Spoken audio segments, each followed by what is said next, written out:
High, তোমরাও কি আমার মতো এরকম হার্ডবোর্ড দিয়ে বিভিন্ন জিনিস বানাতে পছন্দ করো অ্যান্ড এগুলোর উপরে রং করতে পছন্দ করো? আমি এগুলো খুবই পছন্দ করি। তো যখনই আমার বাসার মধ্যে কোনো কিছু আসে যেটার মাধ্যমে বড় বড় ভারী মলট বা ভারী হার্ডবোর্ড থাকে, তো সেগুলো আমি রেখে দিই কালেক্ট করে।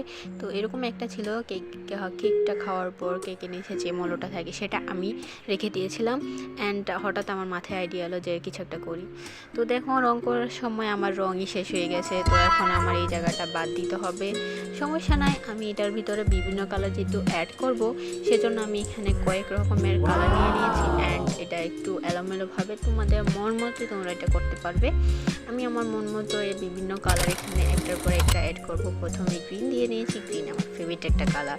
দেন আমি পিঙ্ক দিয়েছি, দেন আমি রেড কালার দিয়েছি। তো এরকম কয়েক রকম সব কালার আমি এখানে অ্যাড করেছি। অ্যান্ড এখানে আমি আমার নাম আর্ট করব।